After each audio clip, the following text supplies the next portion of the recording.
Un millionnaire a maltraité la nounou enceinte, mais le bébé était le sien et le secret. Si cette histoire vous intéresse, n'oubliez pas de vous abonner à notre chaîne et dites-nous depuis quelle ville vous nous regardez. Continuons.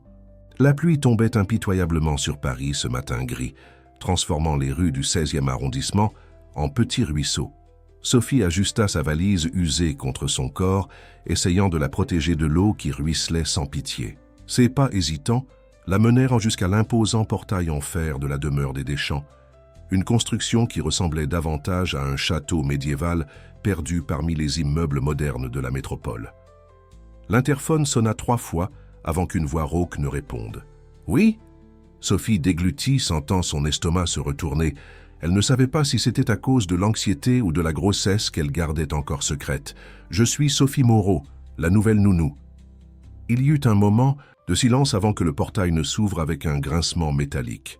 Le chemin jusqu'à la porte principale semblait interminable. Le jardin, même trempé par la pluie, affichait une beauté aristocratique, avec ses rosiers taillés avec une précision militaire et ses parterres dessinés géométriquement. La façade de la demeure, avec ses hautes fenêtres et ses rideaux, à de soi, imposait le respect et en même temps transmettait une sensation de froideur qui fit frissonner Sophie. La porte fut ouverte par une femme d'âge moyen, aux cheveux gris attachés en un chignon sévère et à l'expression aussi rigide que sa posture. « Madame Régine, gouvernante », se présenta-t-elle sèchement. « Suivez-moi, Monsieur Deschamps vous attend dans son bureau. » Sophie tenta d'ignorer le regard réprobateur que Régine jeta sur ses vêtements trempés et ses cheveux en désordre. Elle suivit la gouvernante à travers des couloirs décorés d'œuvres d'art coûteuses et de meubles d'antiquaire. L'écho de ses pas sur le sol en marbre semblait amplifier sa sensation d'inadéquation. Le bureau d'Henri Deschamps était exactement comme Sophie l'imaginait, imposant, austère et intimidant. Les murs revêtus de bois sombre, les étagères remplies de livres reliés en cuir et un bureau majestueux qui ressemblait davantage à un trône composaient le décor parfait pour l'homme qui, sans se donner la peine de lever les yeux des documents qu'il analysait, l'accueillit d'un geste désinvolte. « Asseyez-vous » ordonna-t-il, sa voix grave remplissant la pièce. Sophie obéit, essayant de contrôler le tremblement de ses jambes. « Votre curriculum est intéressant » continua-t-il, levant finalement les yeux. Son regard d'un bleu profond et glacial l'étudiait avec un mélange de curiosité et de dédain. « Ancienne étudiante en droit à la Sorbonne, pourquoi avoir abandonné vos études ?» La question frappa Sophie comme un coup de poing dans l'estomac. Les souvenirs qu'elle tentait de réprimer revinrent en force. L'accident qui avait emporté ses parents, les dettes, la nécessité d'abandonner ses études pour survivre. « Raison personnelle », répondit-elle simplement, soutenant son regard avec toute la dignité qu'elle put rassembler. Henri arqua un sourcil, clairement insatisfait de la réponse évasive. « Eh bien, vos références sont satisfaisantes », déclara-t-il, fermant le dossier contenant son curriculum. « Mais je dois être clair sur certains points. Premièrement, je ne tolère pas les retards ou les absences injustifiées. Deuxièmement, votre fonction est exclusivement de prendre soin de Béatrice. Ne vous mêlez pas des affaires de la maison ou de la famille. Et troisièmement, » il fit une pause, ses yeux transperçant les siens. « Suivez les règles. Et nous n'aurons pas de problème. » À ce moment-là, comme invoqué par la mention de son nom, une petite silhouette apparut à la porte du bureau. Béatrice, avec ses 5 ans, était la personnification même de la solitude dans sa robe bleu marine impeccablement repassée. Ses yeux, aussi bleus que ceux de son père, portaient une tristesse qui n'appartenait pas à son âge. « Papa » appela-t-elle, sa voix presque un murmure. Henri soupira comme si l'interruption était un inconvénient particulièrement irritant. « Entre, Béatrice. Voici Sophie, ta nouvelle nounou. » La fillette étudia Sophie avec un mélange de curiosité et de méfiance. Ses petits doigts jouaient nerveusement avec l'ourlet de sa robe, tandis qu'elle s'approchait, pas à pas, comme un animal effrayé. Sophie sentit son cœur se serrer. Il y avait quelque chose chez cet enfant qui allait au-delà de la timidité. Naturel, c'était un vide, un manque qui criait en silence. « Bonjour Béatrice », sourit Sophie, s'abaissant pour être à la hauteur de la fillette. « Quelle jolie robe tu portes !» Un éclair de surprise passa dans les yeux de l'enfant, comme si elle n'était pas habituée à recevoir des compliments. Régine, qui était restée debout près de la porte, s'éclaircit, discrètement la gorge. « Je vais vous montrer vos quartiers », annonça-t-elle s'adressant à Sophie, « et les règles de la maison. » Le ton avec lequel elle prononça le mot « règles » laissait clairement entendre qu'elle serait nombreuse. Avant de suivre la gouvernante, Sophie jeta un dernier regard à Béatrice qui l'observait toujours avec ses yeux énormes et mélancoliques. Une certitude se forma dans son cœur. Cet enfant avait besoin de bien plus qu'une simple « non, non ». Elle avait besoin de quelqu'un qui l'aide à redécouvrir la joie d'être une enfant. La chambre assignée à Sophie se trouvait dans la zone réservée au personnel, une annexe discrète de la demeure principale. C'était une pièce simple mais confortable, avec un lit simple, une armoire modeste et une petite fenêtre qui donnait sur le jardin arrière. Régine passa les 40 minutes suivantes à énumérer chacune des règles de la maison, des horaires des repas au ton de voix autorisés dans les couloirs. « Et souvenez-vous, » conclut la gouvernante, son regard sévère fixé sur Sophie. « Ici n'est pas un lieu pour les drames personnels ou les intimités excessives. Monsieur Deschamps apprécie la discrétion et le professionnalisme de ses employés. » Dès que Régine sortit, Sophie se laissa tomber sur le lit, une de ses mains se posant instinctivement sur son ventre, encore imperceptible. Elle était consciente que dans quelques semaines, son état serait impossible à cacher. Mais pour l'instant, elle devait s'établir, gagner la confiance de tous et, surtout, aider Béatrice. Les premiers jours furent un défi. Béatrice restait distante, ne répondant que par monosyllabes et évitant tout contact visuel. Pendant les repas, elle mangeait dans un silence absolu, comme si elle avait peur de faire le moindre bruit. Dans les rares occasions où Henri était présent, la tension était palpable. La fillette devenait encore plus réservée, observant son père avec un mélange d'admiration et de crainte. Ce fut lors d'un après-midi particulièrement difficile que Sophie décida de changer d'approche. Elle trouva Béatrice seule dans la bibliothèque, assise dans un coin, feuilletant distraitement un livre de contes de fées. « Tu sais, quand j'étais petite, » commença Sophie, s'asseyant sur le tapis près de la fillette, « j'adorais inventer des fins différentes pour les histoires. » Béatrice leva les yeux, une lueur d'intérêt apparaissant dans son regard. « Comment ça ?» demanda-t-elle, sa voix encore timide, mais avec une note de curiosité que Sophie n'avait pas perçue auparavant. « Eh bien, par exemple, et si Cendrillon, au lieu d'attendre que le prince la retrouve, avait décidé d'ouvrir sa propre boutique de chaussures ?» Sophie sourit en voyant un petit sourire se former sur les lèvres de la fillette. Ou si Réponse utilisait ses cheveux pour créer un réseau de communication entre toutes les tours du royaume. À sa surprise, Béatrice laissa échapper un petit rire, un son si pur et inattendu qu'il sembla illuminer toute la bibliothèque. « Et si Blanche-Neige, au lieu de manger la pomme, avait fait une tarte ?» suggéra la fillette, ses yeux brillant maintenant d'une joie que Sophie n'avait encore jamais vue. Ce moment marqua un tournant. Dans les jours qui suivirent, Sophie et Béatrice créèrent leur propre monde d'histoires réinventées.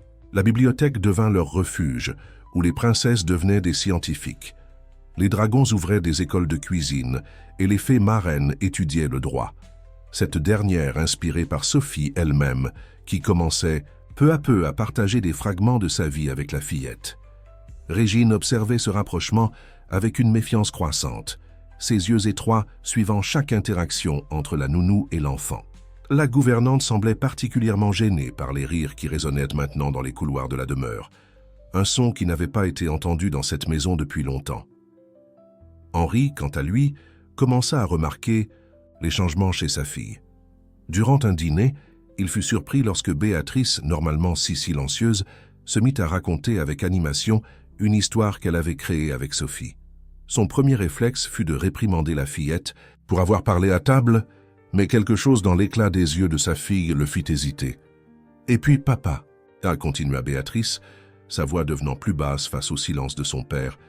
La princesse a découvert qu'elle pouvait être heureuse sans avoir besoin d'un énorme château.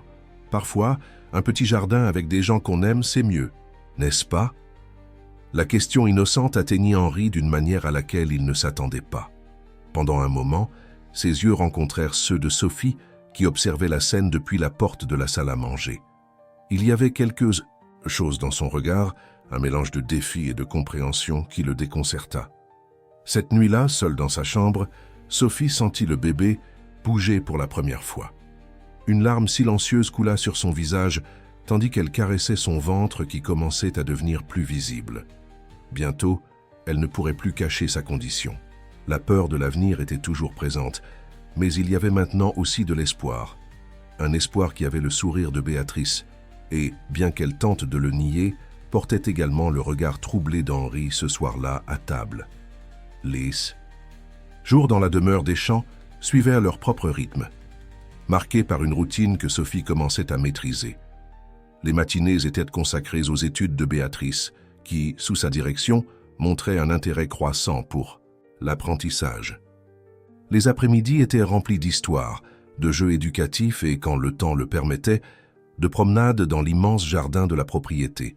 Cependant, à mesure que sa grossesse avançait, Sophie remarquait les regards de plus en plus inquisiteurs du personnel de la maison.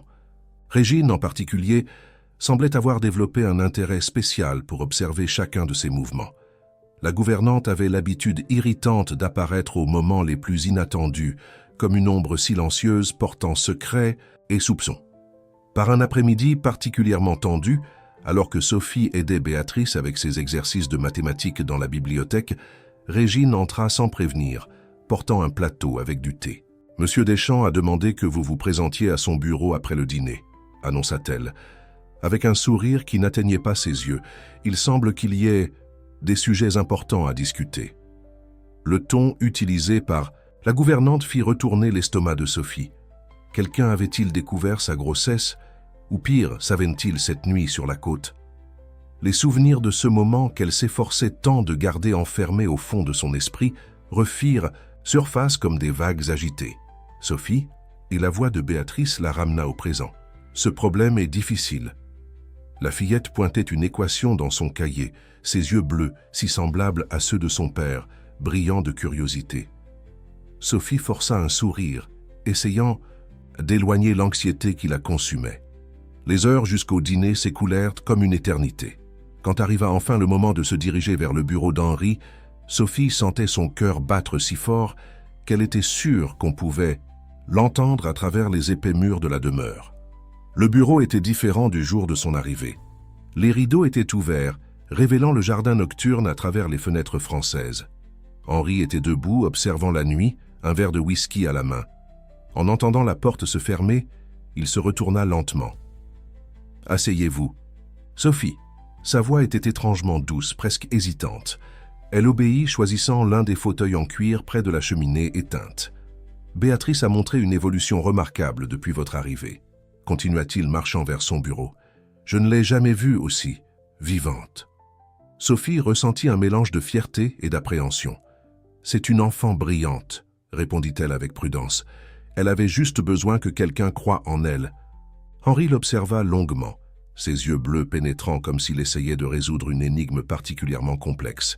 « Oui, vous avez raison, » admit-il, à sa surprise. Cependant, il fit une pause, prenant une gorgée de sa boisson. « Il est venu à ma connaissance que vous pourriez faire face à une situation délicate. » L'air sembla quitter les poumons de Sophie. Elle porta instinctivement une main à son ventre, un geste qui n'échappa pas à Henri. Ses yeux suivirent le mouvement, et quelque chose dans son expression changea. Une ombre de reconnaissance, peut-être, ou était-ce un souvenir? « Je n'avais pas l'intention de le cacher, » commença Sophie, sa voix plus ferme qu'elle ne l'espérait. « Mais je ne voulais pas non plus que cela interfère avec mon travail auprès de Béatrice. »« Combien de temps ?» Sa question sortit. Abruptement, presque comme une accusation. « 4 mois », répondit-elle, soutenant son regard. Le chiffre flotta entre eux comme une vérité dangereuse, chargée de significations non dites. Henri se tourna brusquement vers la fenêtre, son dos tendu comme une corde sur le point de se rompre. Le silence qui suivit fut interrompu par un coup à la porte. Régine entra portant un dossier de documents. « Excusez-moi, monsieur Deschamps, les contrats de la Fondation nécessitent votre signature urgente. » Ses yeux rusés passèrent d'Henri à Sophie, enregistrant la tension dans l'atmosphère. « Vous pouvez vous retirer, Sophie, » dit Henri, sa voix retrouvant le ton froid habituel. « Mais cette conversation n'est pas terminée. » En sortant du bureau, Sophie trouva Béatrice dans le couloir, encore habillée malgré l'heure tardive. « Je n'arrive pas à dormir, » confessa la fillette tenant un livre contre sa poitrine. « Peux-tu me raconter une histoire ?» À ce moment, regardant cet enfant qui était devenu si spécial dans sa vie, Sophie sentit le poids de tous ses secrets. Comment expliquer que le bébé qu'elle portait était son frère? Comment raconter que lors d'une nuit de solitude et de vulnérabilité, elle et Henri avaient partagé plus que des mots? « Bien sûr, ma chérie, » répondit-elle, prenant la petite main de Béatrice. « Et si nous créions une nouvelle histoire, sur une princesse qui gardait un secret très important ?» La semaine qui suivit la conversation dans le bureau fut marquée par une tension palpable. Henri commença à apparaître plus fréquemment durant les activités de Béatrice, observant de loin l'interaction entre sa fille et Sophie. Ses regards portaient un mélange de méfiance et de quelque chose de plus profond, quelque chose qu'elle ne parvenait pas, ou ne voulait pas, déchiffrer. Durant un après-midi particulièrement chaud, alors qu'elle rangeait des jouets, dans la chambre de Béatrice, Sophie trouva une vieille boîte cachée sous le lit. C'était une boîte à chaussures ordinaire, mais décorée avec des autocollants d'étoiles et de cœurs, clairement un travail d'enfant. À l'intérieur, parmi des dessins et de petits souvenirs, il y avait une enveloppe jaunie. Ça appartenait à maman. La voix de Béatrice la surprit. La fillette était debout à la porte, ses yeux fixés sur la boîte. « Papa n'aime pas que je touche à ces choses, mais parfois je regarde les photos en cachette. » Sophie sentit son cœur se serrer. C'était la première fois que Béatrice mentionnait sa mère spontanément. « Tu veux me montrer ?» demanda-t-elle doucement, s'asseyant sur le tapis et faisant un geste pour que la fillette la rejoigne. Béatrice hésita un moment, mais s'approcha rapidement, s'asseyant à côté de Sophie. Avec précaution, elle sortit quelques photographies de l'enveloppe. « Celle-ci a été prise pour mon 3e anniversaire », expliqua-t-elle, montrant une image où une femme élégante, aux cheveux foncés et au sourire radieux, embrassait une Béatrice plus jeune. C'était la dernière fête que nous avons faite tous ensemble. La façon dont la fillette avait « que dit tous ensemble ?» fit comprendre à Sophie combien elle regrettait ces moments en famille. « Ton père était différent avant ?» demanda-t-elle, essayant de mieux comprendre la dynamique familiale. « Il souriait plus », répondit Béatrice, feuilletant plus de photos. « Et il me chantait des chansons avant de dormir. Maintenant, il travaille seulement. » Sa petite voix portait une tristesse qui semblait trop grande pour son âge.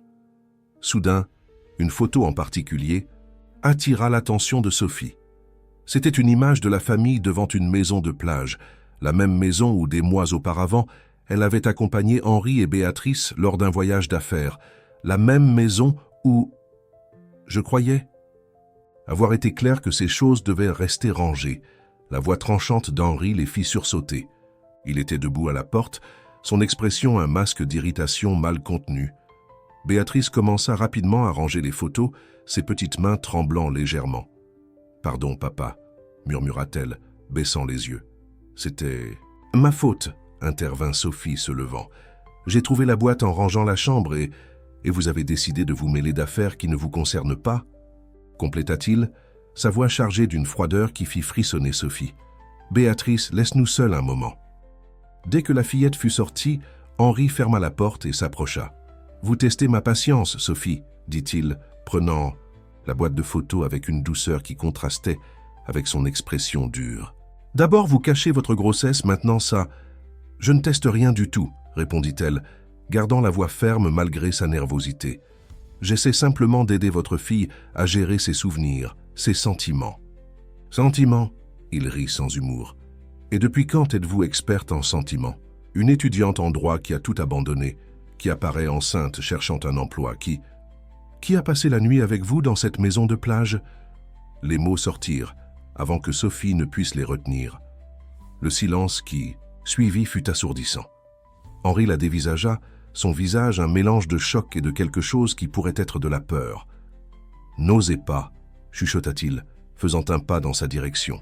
« N'osez pas utiliser cette nuit. » Un bruit, dans le couloir, les interrompit. Régine se tenait à la porte, son regard astucieux enregistrant la proximité entre eux. « Excusez-moi, » dit-elle, sa voix distillant une fausse courtoisie. « Mais il y a un appel urgent pour monsieur au bureau. C'est au sujet de la fondation. » Henri s'éloigna comme s'il avait reçu un choc électrique. « Cette conversation n'est pas terminée, » dit-il, avant de sortir rapidement. Sophie resta immobile, sentant son cœur battre de façon irrégulière.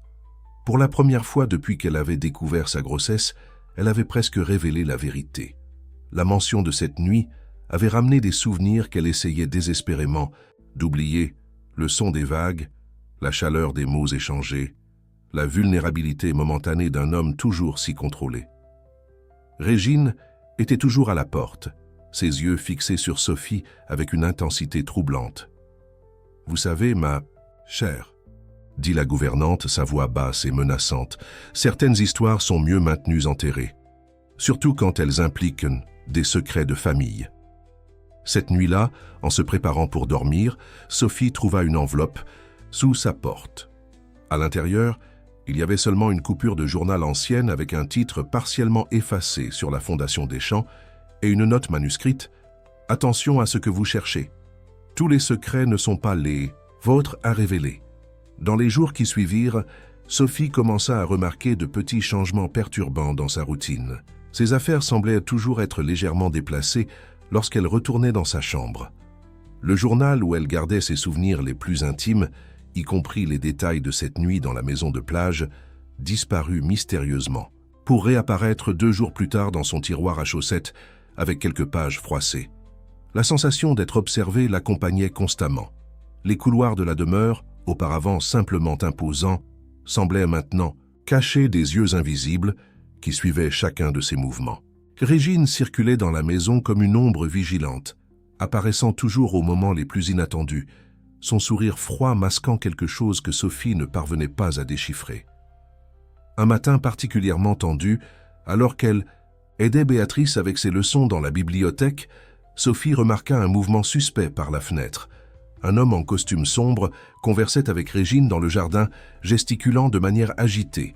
Même à distance, il y avait quelque chose de familier dans sa posture, une ressemblance troublante avec Henri qu'elle ne pouvait ignorer. « C'est oncle Marcel », dit Béatrice, suivant son regard. « Il ne vient pas souvent ici.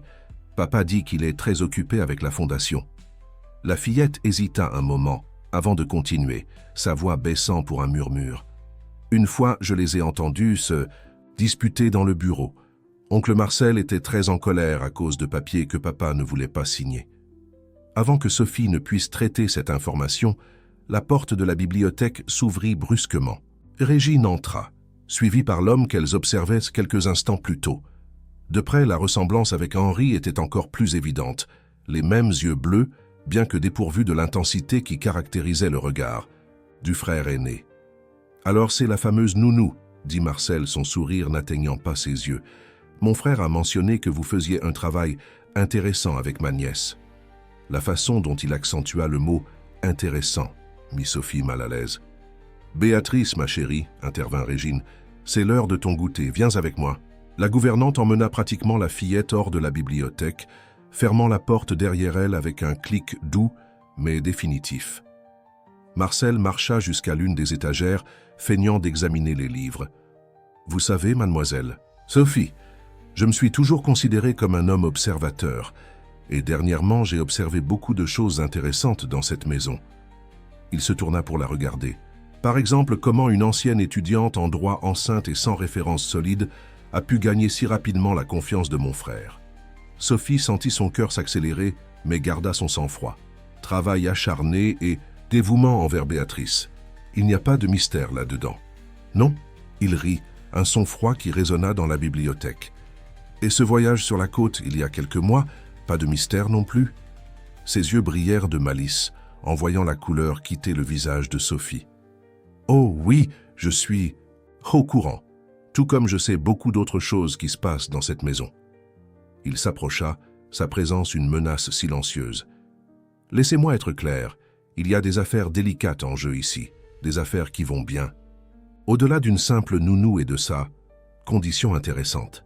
La fondation des champs représente beaucoup plus que ce que vous pouvez imaginer, et je ne permettrai pas qu'une intruse menace tout ce que nous avons construit. » « Je ne sais pas de quoi vous parlez, » répondit Sophie, sa voix plus ferme, qu'elle ne se sentait.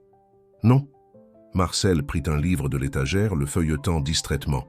« Alors je suggère que vous restiez ainsi, ignorante. C'est plus sûr pour tous, surtout pour... » Ses yeux se fixèrent sur le ventre de Sophie. « Eh bien, vous comprenez. » Le son de pas dans le couloir le fit reculer. Quelques secondes plus tard, Henri entra dans la bibliothèque, s'arrêtant brusquement en voyant son frère. « Marcel, que fais-tu, ici ?»« Juste une visite sociale, mon cher frère, » répondit Marcel, retrouvant son sourire artificiel. « Je fais mieux connaissance avec votre nouvel employé. Après tout, nous sommes une famille, n'est-ce pas ?» Il marcha vers la porte, s'arrêtant brièvement à côté d'Henri. « À propos, ces documents de la Fondation nécessitent toujours votre signature. Nous ne pouvons pas reporter cela indéfiniment. » Après le départ de Marcel, Henri observa Sophie avec une expression indéchiffrable. « Que vous a-t-il dit ?» Sophie hésita, pesant ses mots. Les menaces voilées de Marcel résonnaient encore dans son esprit, mais il y avait quelque chose d'autre, quelque chose entre les lignes à propos de la Fondation qui l'intriguait. « Rien de spécifique, » répondit-elle finalement. « Il a juste, clairement fait comprendre qu'il me surveillait. » Henri passa sa main dans ses cheveux, un geste rare de nervosité. « Gardez vos distances avec lui, » dit-il, sa voix portant un ton d'inquiétude que Sophie n'avait jamais entendu auparavant. « Et s'il essaie de vous parler à nouveau, prévenez-moi immédiatement. » Ce soir-là, en organisant ses idées dans un nouveau journal, Sophie réalisa qu'elle était au milieu de quelque chose de bien plus grand qu'une grossesse secrète. Les paroles de Marcel sur la Fondation, la tension évidente entre les frères, les documents mystérieux. Un puzzle se formait, et d'une manière ou d'une autre, elle était devenue une pièce fondamentale. L'arrivée de l'automne apporta avec elle des vents de changement pour la demeure des champs. Le ventre de Sophie était maintenant impossible à cacher, et les chuchotements parmi le personnel s'intensifièrent. Cependant, ce n'était pas seulement sa grossesse qui alimentait les commérages, il y avait une atmosphère d'appréhension, planant sur la maison, spécialement après les fréquentes visites de Marcel. Un après-midi spécifique, en rangeant la chambre de Béatrice, Sophie trouva quelque chose qui changerait complètement le cours des événements. Caché entre les pages d'un vieux livre d'histoire, il y avait un document jauni par le temps. C'était un contrat, daté de 15 ans auparavant, avec l'entête de la Fondation Deschamps. Ce qui attira son attention, cependant, fut la signature, au bas de la page, « Hélène Deschamps », la mère d'Henri que tous disaient avoir quitté ce monde des années auparavant. Cela ne devrait pas être ici. La voix de Régine la fit sursauter. La gouvernante était debout à la porte, son visage un masque de fureur contenu. « Donnez-moi ça immédiatement. » Sophie serra le document contre sa poitrine, son instinct d'avocate s'éveillant. « Ce contrat est daté d'après le prétendu décès de Madame Deschamps. Comment est-ce possible ?» Régine avança de quelques pas, sa posture menaçante. « Il y a des choses dans cette maison que vous ne pouvez pas comprendre, jeune fille. Des secrets qui doivent rester enterrés pour le bien de tous. » « Quel secret, Régine ?» La voix d'Henri trancha l'air comme une lame. Il était debout dans le couloir, les yeux fixés sur le document dans les mains de Sophie. « Qu'est-ce que vous et Marcel me cachez d'autre ?» La gouvernante pâlit, visiblement. « Monsieur Deschamps, je peux expliquer. »« Vraiment ?» Il entra dans la chambre, sa présence dominant l'espace. « Pouvez-vous expliquer pourquoi il y a un document avec la signature de ma mère, daté d'après son prétendu accident? Pouvez-vous expliquer pourquoi ce contrat était caché dans un livre pour enfants ?» Régine lança un regard de pure haine à Sophie avant de se ressaisir. « Ce sont de vieilles affaires, monsieur, des choses que votre frère a jugé préférable de garder discrètes. »« Mon frère ?» La voix d'Henri trembla légèrement. « Qu'est-ce que Marcel a à voir avec ça ?» À ce moment, Béatrice apparut à la porte, ses yeux écarquillés de peur devant la tension dans la pièce. « Papa ?» appela-t-elle timidement. « Grand-mère Hélène est vivante ?» Le silence qui suivit fut assourdissant. Henri regarda sa fille comme s'il la voyait pour la première fois, réalisant qu'elle aussi avait été privée de sa grand-mère, ce qui pesait sur ses épaules. « Je devais protéger mademoiselle Béatrice », chuchota Régine, son masque d'arrogance tombant finalement. « C'étaient les ordres de monsieur Marcel. Il a dit que c'était mieux pour tous que la petite ne sache pas, que personne ne sache. »« Ne sache pas quoi ?» exigea Henri, sa voix dangereusement basse. « Que votre mère est vivante, » répondit Sophie, analysant le document avec ses yeux entraînés d'étudiante en droit. « Et d'après ce que je peux voir dans ce contrat, elle a été internée dans une clinique psychiatrique contre sa volonté, juste après avoir questionné certains mouvements financiers de la Fondation. » Henri chancela, comme s'il avait reçu un coup physique. Sophie fit instinctivement un pas dans sa direction, mais il leva une main, demandant de l'espace. Le poids de cette révélation semblait écrasant. « Tout ce temps !» murmura-t-il, sa voix étranglée. Toutes ces histoires sur l'accident, sur comment elle était partie, tout était un mensonge. Régine profita du moment de vulnérabilité pour tenter de s'échapper, mais Henri fut plus rapide. « Vous n'allez nulle part », ordonna-t-il. « Pas avant de m'avoir dit exactement où est ma mère et quels autres secrets Marcel cache. » La gouvernante regarda Henri, puis Sophie, puis Béatrice, qui observait toujours tout depuis la porte avec des yeux effrayés. « Monsieur, » commença-t-elle, sa voix tremblant légèrement, « il y a des choses sur la fondation que vous ne savez pas, des choses que votre frère... » Un bruit dans le couloir l'interrompit. Marcel était debout là, son visage un masque de fureur en voyant le document dans les mains de Sophie. « Je vois que notre petit secret a été découvert, » dit-il, sa voix glaciale. « Dommage, tout fonctionnait si bien. »« Où est notre mère ?» exigea Henri avançant vers son frère. Le sourire de Marcel était pur poison. « Au seul endroit où elle ne pouvait pas interférer avec nos affaires. Après tout, une femme perturbée, qui accuse sa propre famille de fraude, a besoin de soins spéciaux. » Sophie sentit son sang se glacer. Les pièces du puzzle commençaient à s'assembler, révélant un tableau bien plus sombre qu'elle n'aurait pu imaginer. Le bureau d'Henri, autrefois symbole de pouvoir et de contrôle, semblait maintenant trop petit pour contenir la tempête d'émotions qui s'y déroulait. Marcel restait près de la porte, sa posture détendue contrastant avec la tension dans l'air. Régine était assise dans un fauteuil, semblant avoir vieilli de décennies en quelques minutes. « Combien ?» demanda Henri, sa voix tranchant, le silence comme un rasoir. « Combien as-tu détourné de la fondation ?» Marcel rit, un son sans humour qui résonna contre les murs. « Cher frère, tu as toujours été si littéral. Ce n'est pas une question de combien, mais de comment. La fondation n'est que la pointe de l'iceberg. Un mécanisme parfait pour transformer de l'argent sale en œuvre de charité respectable. » Sophie, qui observait tout d'un coin du bureau, sentit son estomac se retourner, pas seulement à cause de la nervosité de la situation, mais aussi à cause du bébé qui bougeait, agité, comme s'il ressentait la tension dans l'environnement. « Et notre mère l'a découvert, » continua Henri, les pièces s'assemblant dans son esprit. « C'est pour ça que tu l'as internée, pour la faire taire. »« Elle devenait un problème, » répondit Marcel, marchant vers le bar et se servant un verre de whisky avec un calme troublant. Toujours si correct, si préoccupé par la réputation de la famille, comme si la famille n'avait pas été construite exactement sur ces arrangements spéciaux. « Où est-elle » La voix d'Henri trembla légèrement. « Dans un endroit sûr, confortable. » Marcel fit tourner le liquide ambré dans son verre. « La clinique Saint-Raphaël offre un traitement de première classe à ses patients, surtout ceux qui ont besoin de discrétion absolue. » Sophie sentit un frisson parcourir son échine. La clinique Saint-Raphaël, elle connaissait ce nom. Durant ses études de droit, elle avait fait des recherches sur un cas impliquant des internements irréguliers dans cette institution. « Cela se termine aujourd'hui, » déclara Henri, sa voix trouvant une fermeté qui surprit tout le monde. « Je vais chercher notre mère et exposer toute cette farce. » Le sourire de Marcel disparut. « Tu ne feras rien. » Sa voix prit un ton menaçant. « Pas si tu veux. Garder ta précieuse famille en sécurité. » Ses yeux se tournèrent vers Sophie. « D'ailleurs, en parlant de famille, quand comptais-tu dire à notre cher Henri la véritable paternité de ce bébé ?» Le silence qui suivit fut assourdissant. Henri se tourna lentement vers Sophie, ses yeux écarquillés de compréhension. « Le voyage sur la côte, » murmura-t-il. « Cette nuit-là... »« Ah, tu ne savais pas ?» Marcel feignit la surprise. « Comme c'est intéressant. » Régine a été très efficace pour collecter des informations sur notre adorable nounou, y compris certaines correspondances assez révélatrices. Régine bougea inconfortablement dans son fauteuil. « Monsieur Marcel, ce n'est peut-être pas le moment. »« Taisez-vous, » tonna Marcel. « Vous avez fait votre part.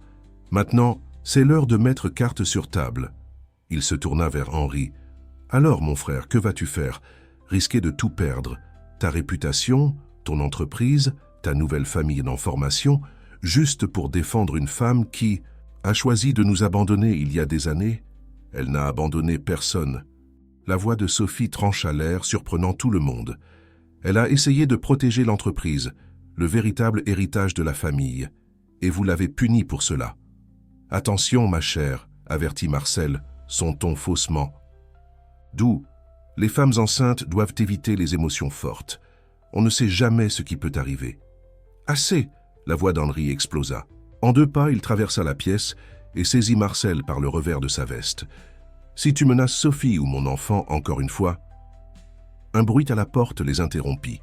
Béatrice était debout là, ses yeux écarquillés de peur. Papa, sa petite voix tremblait. Pourquoi vous vous disputez? Le moment de distraction était tout ce dont Marcel avait besoin. D'un mouvement rapide, il se dégagea d'Henri et sortit quelque chose de la poche intérieure de sa veste. Une enveloppe jaunie. « Tu sais ce que c'est, cher frère ?» demanda-t-il, agitant l'enveloppe. « La preuve que tu as signé des documents autorisant toutes les opérations de la Fondation. Bien sûr, tu étais, disons, distrait à l'époque, encore en train de gérer la prétendue perte de notre mère. Mais ta signature est là, claire comme le jour. » Henri pâlit. « Ces documents, tu as dit qu'ils n'étaient que des formalités administratives. » « Et ils l'étaient, sourit Marcel, pour administrer nos intérêts de la manière la plus pratique. Maintenant, si vous voulez bien m'excuser, j'ai une réunion importante du conseil. Ah, et Sophie ?» Il se tourna vers elle. « Profitez de votre temps avec Béatrice.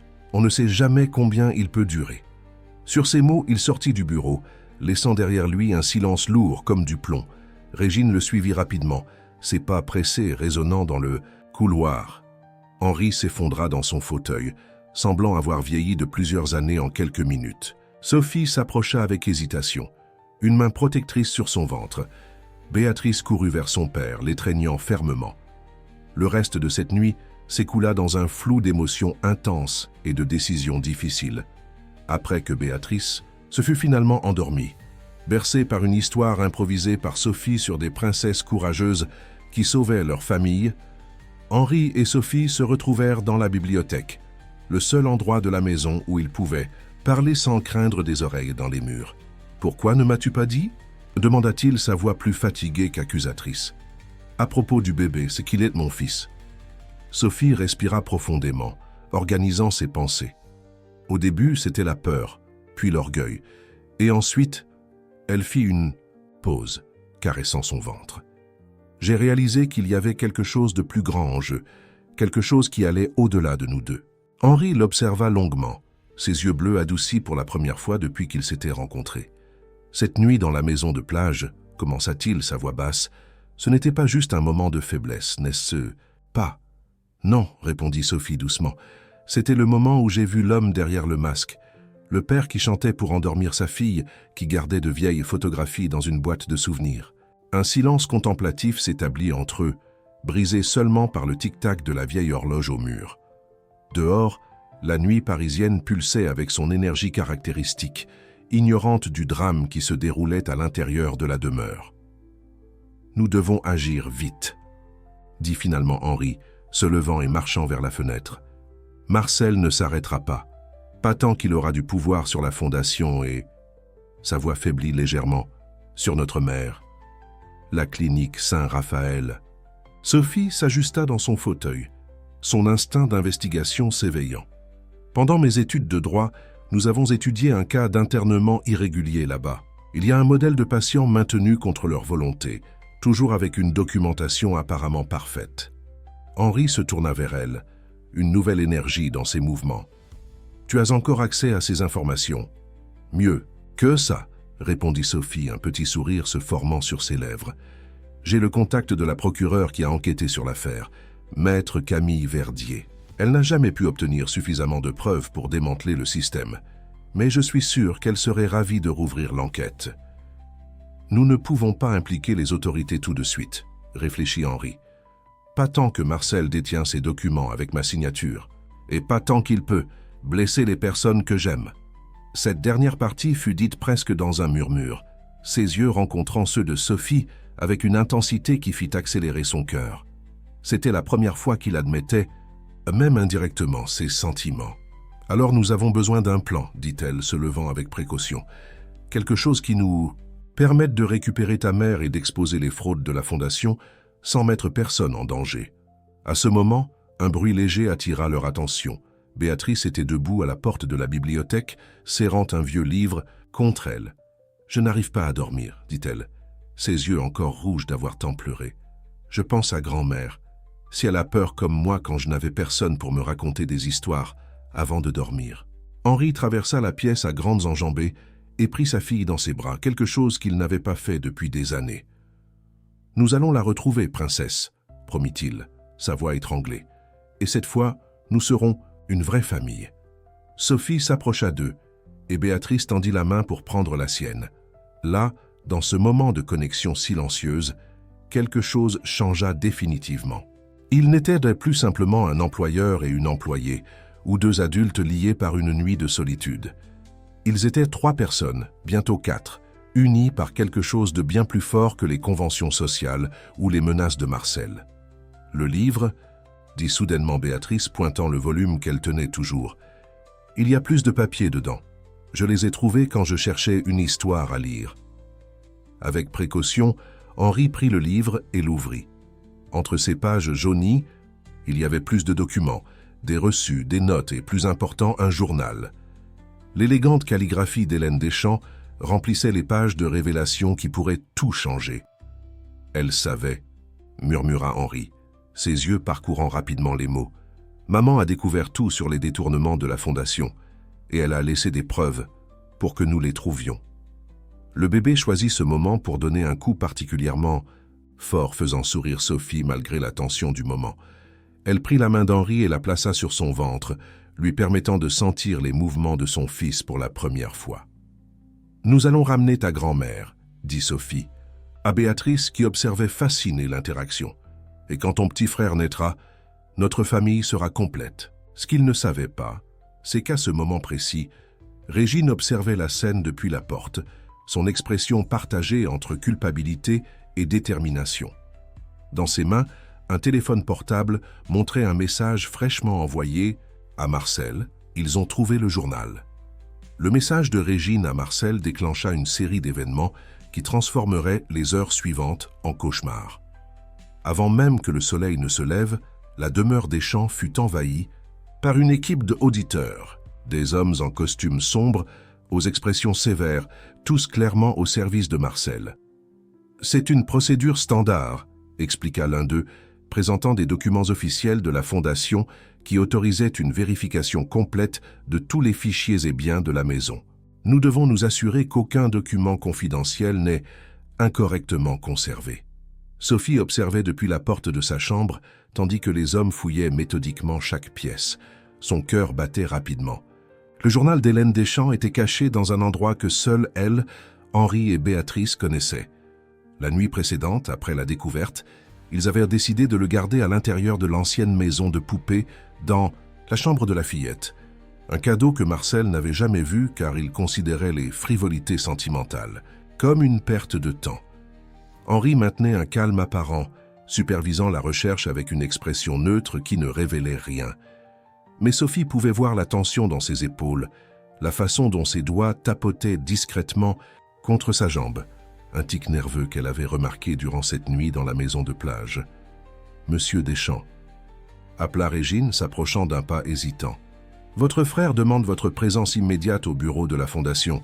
Il dit que c'est à propos d'affaires familiales urgentes. » Avant qu'Henri ne puisse répondre, Sophie ressentit une forte contraction qui la fit s'appuyer contre le mur. Le mouvement n'échappa pas à Régine, dont les yeux s'écarquillèrent d'une inquiétude sincère. La première émotion véritable que Sophie voyait sur le visage de la gouvernante depuis des mois. « Vous allez bien ?» demanda Henri, traversant rapidement le couloir pour la soutenir. « Juste une contraction », répondit Sophie, essayant de sourire malgré l'inconfort. « Le médecin a dit que c'est normal à ce stade. Ce sont les contractions de Braxton Hicks. Nous devrions peut-être aller à l'hôpital, suggéra-t-il, l'inquiétude évidente dans sa voix.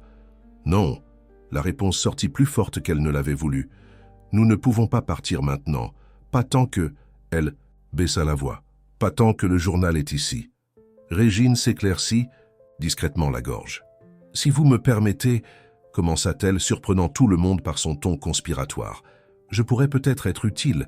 Je n'ai pas toujours approuvé les méthodes de monsieur Marcel. » Henri l'étudia avec méfiance. « Pourquoi devrions-nous vous faire confiance maintenant, après tout ce que vous avez fait ?»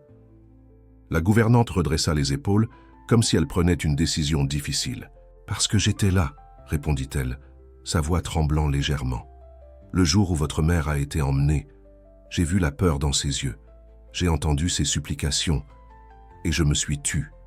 J'ai porté cette culpabilité pendant des années. » À ce moment, Béatrice apparut dans le couloir, ses pas silencieux comme toujours. « Tante Régine a toujours été gentille avec moi, » dit-elle, surprenant les adultes. « Parfois, quand oncle Marcel venait, elle m'emmenait jouer dans le jardin pour que je n'entende pas les disputes. » Régine essuya une larme discrète. « Votre mère, elle m'a laissé quelque chose avant d'être emmenée.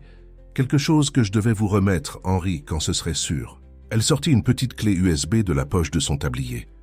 « Voici toutes les preuves des activités irrégulières de la Fondation. Votre mère était plus intelligente que Marcel ne l'imaginait. » Le son de pas qui approchait fit que Régine cacha rapidement la clé USB dans les mains de Sophie. « Monsieur Marcel attend, monsieur Deschamps, » dit-elle, reprenant son ton formel. « Et quant à mademoiselle Sophie, je suggère un repos immédiat. Les contractions à ce stade de la grossesse peuvent être préoccupantes. » Les auditeurs continuaient leurs recherches méthodiques dans la maison, ignorant la petite scène qui se déroulait dans le couloir. Henri échangea un regard significatif avec Sophie avant de suivre Régine vers la sortie. Seule avec Béatrice, Sophie ressentit une autre contraction, plus forte que la précédente. La fillette prit sa main, offrant un soutien étonnamment immature pour son âge. « Sophie, » chuchota Béatrice, « je crois qu'il y a plus de gens qui arrivent. J'ai entendu des voitures s'arrêter dehors. » Par la fenêtre du couloir, Sophie vit 3 voitures noires se garer à l'entrée de la demeure. De la première, Marcel descendit, son visage déformé par une expression de triomphe cruel. « Nous devons agir vite, » murmura Sophie, serrant la clé USB dans sa main, tandis qu'une autre contraction la faisait tressaillir.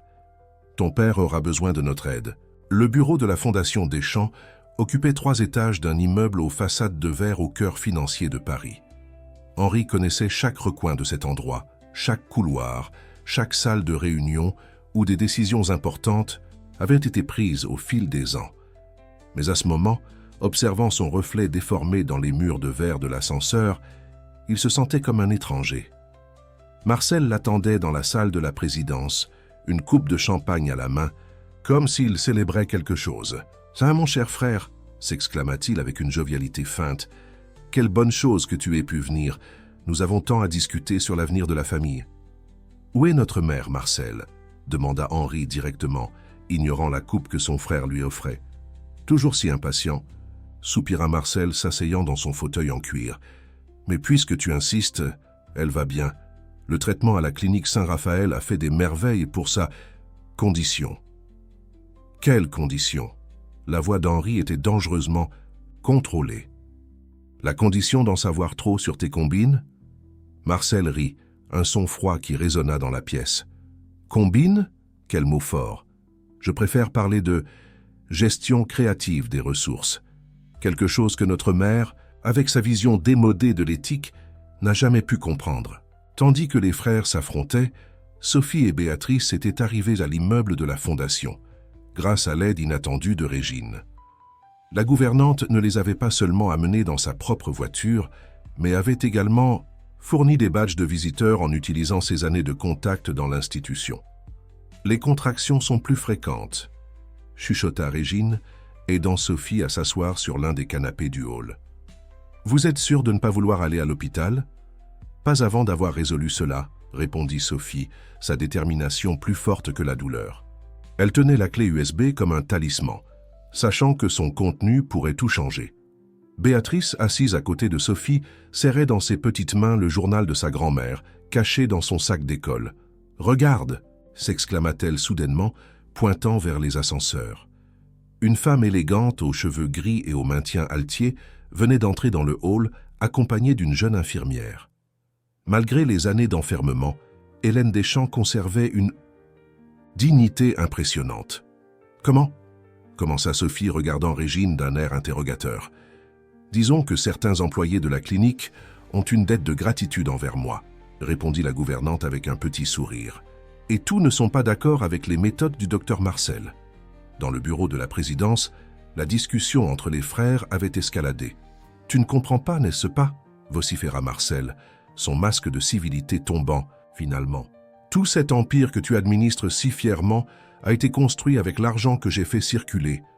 Les politiciens qui nous doivent des faveurs, les contrats publics, les exonérations fiscales, tout cela a un prix. » « Et le prix était notre famille ?»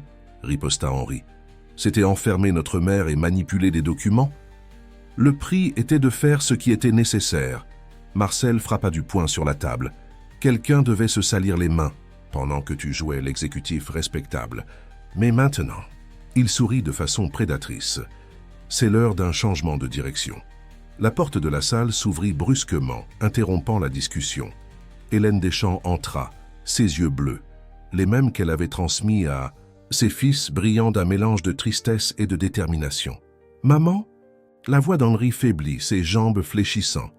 Marcel pâlit visiblement. « Comment as-tu... » « Je suis sortie me promener, » répondit Hélène avec un calme impressionnant. « La clinique a un jardin adorable et certains employés très serviables. » Sophie entra juste après, soutenue par Régine, avec Béatrice à ses côtés. La fillette courut pour embrasser sa grand-mère, qui se baissa pour la recevoir avec des larmes aux yeux. « C'est fini, Marcel, » dit Sophie, respirant profondément à travers une autre contraction.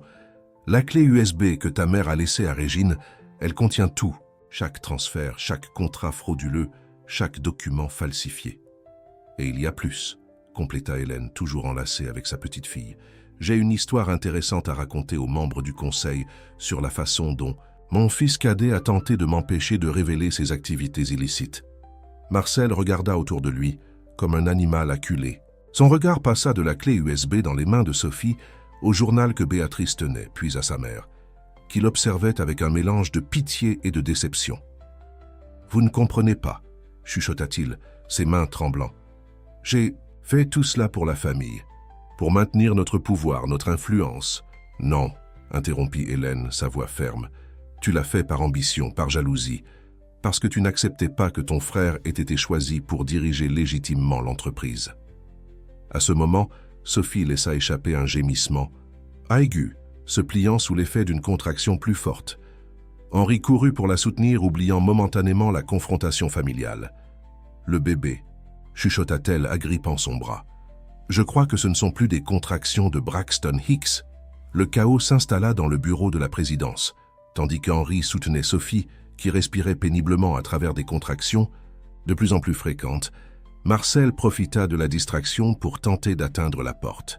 Hélène, cependant, fut plus rapide, se plaçant entre lui et la sortie. « Pas cette fois, mon fils, » dit-elle, sa voix portant une autorité que des années d'enfermement n'avaient pas réussi à effacer.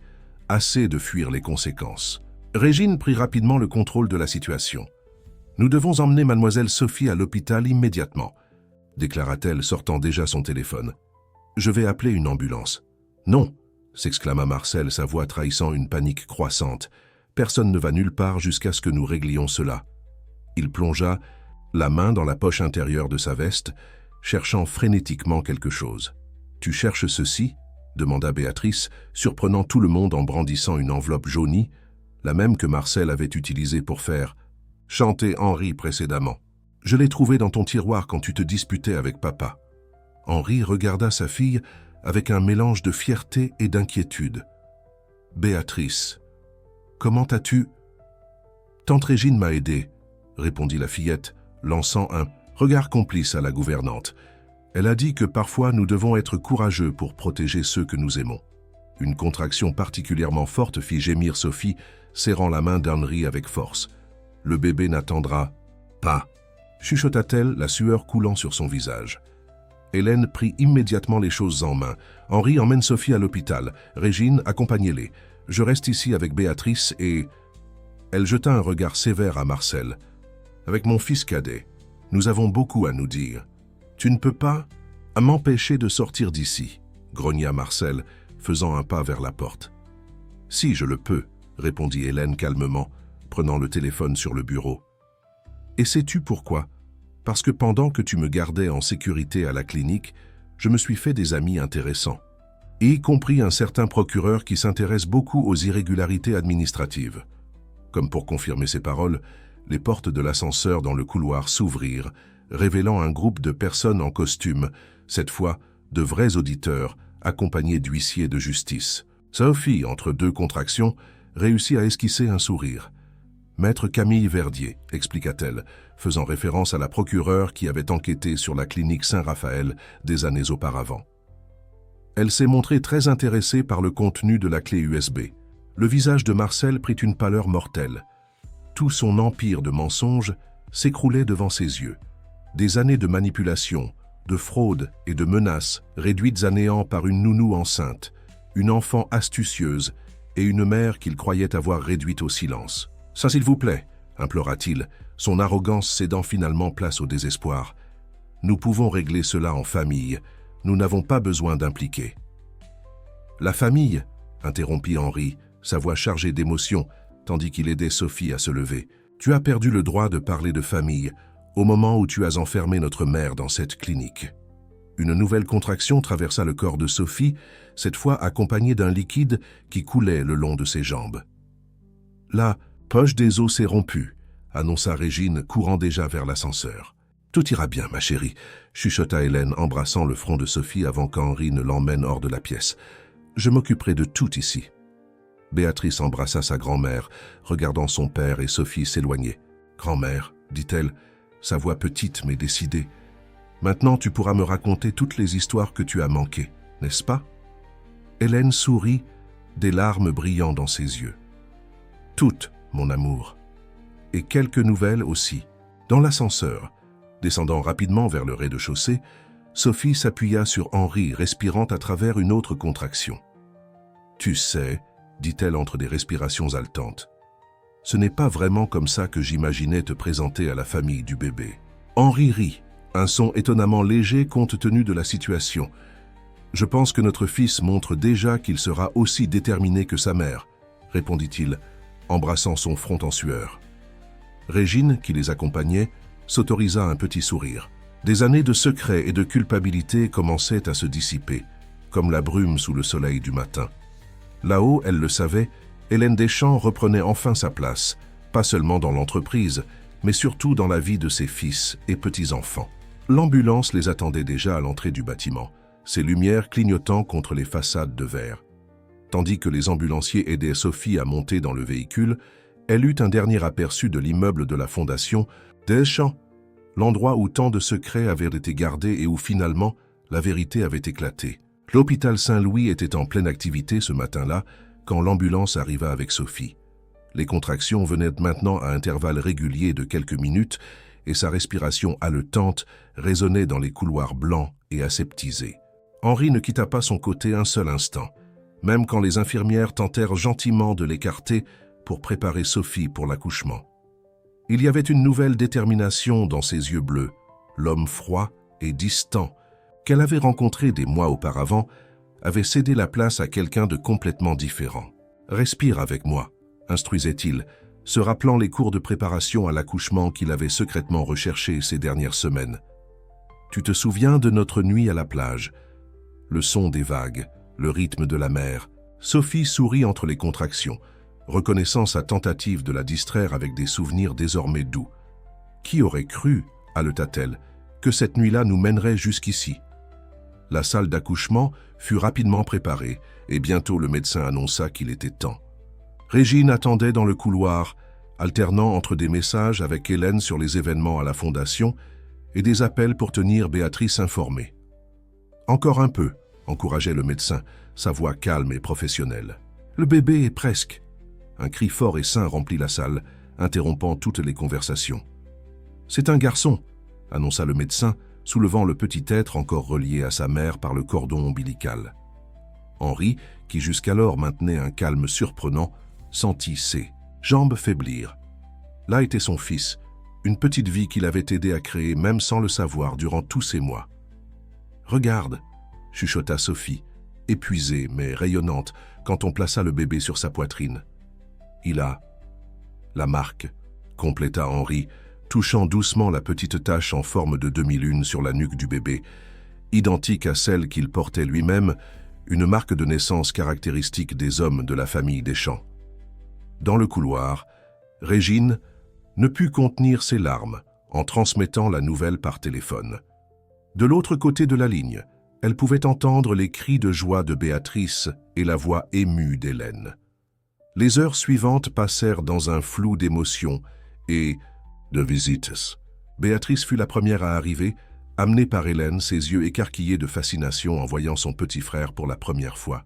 « Il est si petit », chuchota-t-elle, se penchant soigneusement sur le berceau. « Je peux. » Elle lui racontait des histoires comme tu le faisais pour moi, Sophie. « Bien sûr que tu peux », répondit Sophie, observant avec amour l'interaction entre le frère et la sœur. « Il adorera entendre les aventures de la princesse la plus courageuse que je connaisse. » Hélène s'approcha du berceau, ses yeux brillants de larmes contenues. « Bienvenue dans la famille, petit Michel, » dit-elle, utilisant le nom que Sophie et Henri avaient choisi. Michel, comme le père de Sophie. « Comment vont les choses à la fondation ?» demanda Henri, bien que ses yeux ne puissent se détacher de son fils. « Sous contrôle, » répondit Hélène, son ton adoucissant la gravité de la situation. « Maître Verdier mène une enquête minutieuse. Marcel, eh bien, il coopère. Je crois qu'il a finalement compris qu'il n'y a plus d'issue autre que la vérité. » Régine, qui restait discrètement dans le coin de la chambre, s'éclaircit doucement la gorge. « Madame Hélène, il est peut-être temps de partir. Mademoiselle Sophie a besoin de repos. » Mais avant qu'il ne puisse bouger, Béatrice posa une question qui prit tout le monde par surprise. « Maintenant que Michel est né, Sophie va continuer à être ma nounou ?» Un silence pesant tomba sur la chambre. Henri s'approcha de sa fille, s'agenouillant pour être à la hauteur de ses yeux. « En fait, princesse, » commença-t-il, lançant un regard significatif à Sophie, « je pensais demander à Sophie quelque chose de bien plus important. Même tout endolori et échevelé, » plaisanta Sophie, bien que son cœur battît la chamade.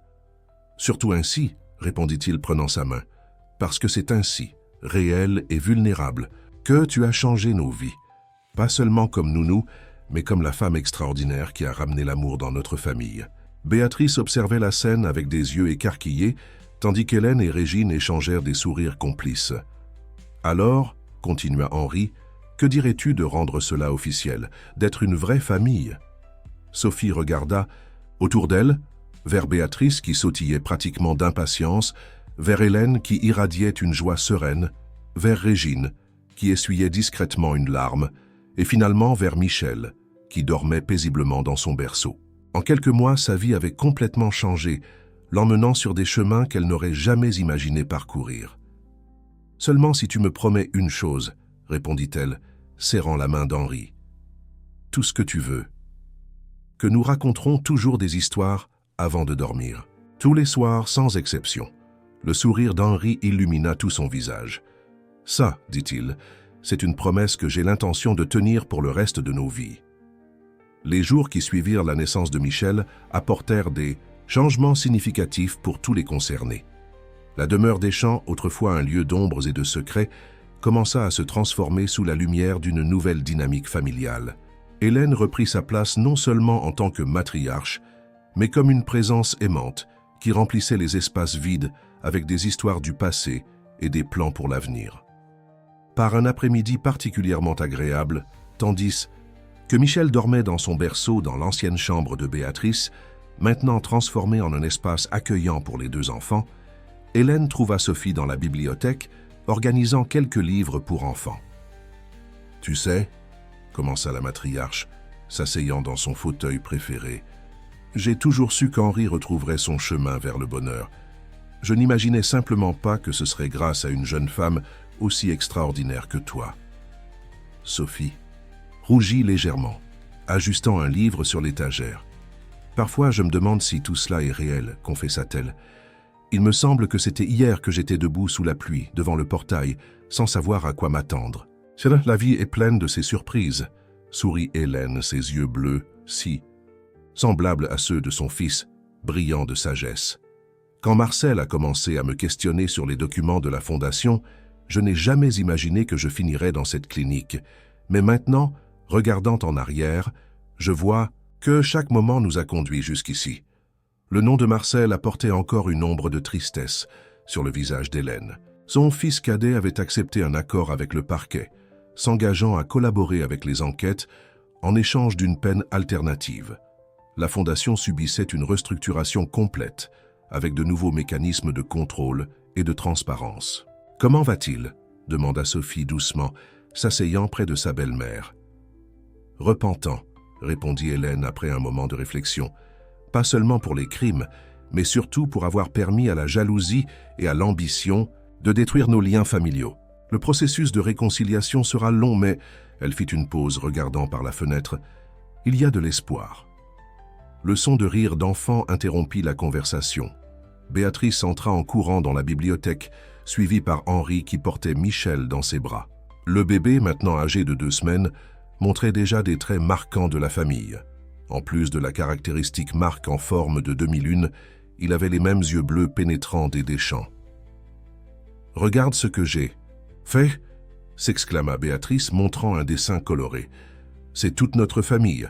Papa, Sophie, moi, Michel, grand-mère Hélène, tante Régine. » Régine, qui passait dans le couloir portant un plateau de thé, s'arrêta pour observer. Le dessin. Sa posture conservait toujours la dignité habituelle, mais son expression s'était considérablement adoucie. Après des années à garder des secrets qui la rongeaient de l'intérieur, elle trouvait enfin la paix dans son rôle de protectrice et de confidente de la famille.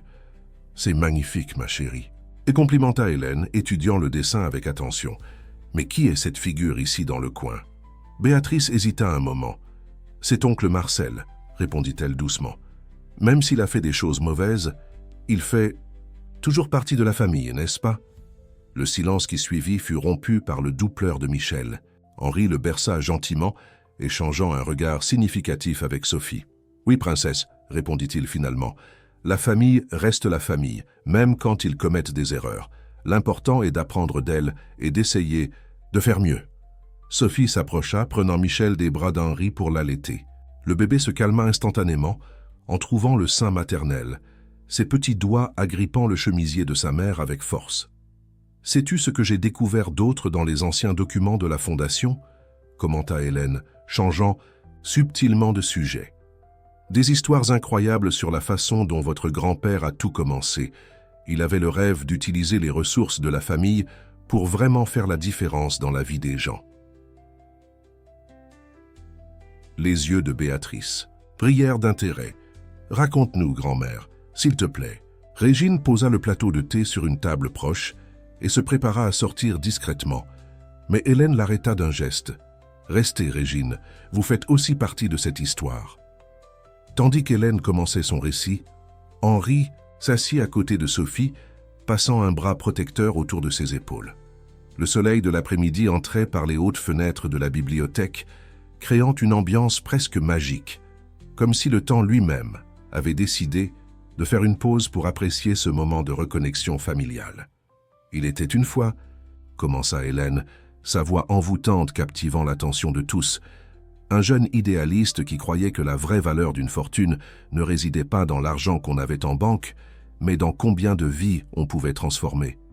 3 mois passèrent depuis la naissance de Michel, et le printemps arriva à Paris, apportant avec lui des airs de renouveau. La demeure Deschamps, autrefois symbole de pouvoir et d'isolement, s'était transformée en un véritable foyer où les rires d'enfants résonnaient dans les couloirs et où l'arôme de tarte maison, une spécialité récemment découverte, de Régine parfumait l'air. Ce matin-là en particulier, la maison était spécialement agitée. C'était le jour où Sophie retournerait enfin à la faculté de droit, non plus comme étudiante, mais comme coordinatrice d'un nouveau projet social de la Fondation Deschamps. Un programme de bourse d'études pour les jeunes en situation de vulnérabilité. « Tu es sûr que ce n'est pas trop tôt ?»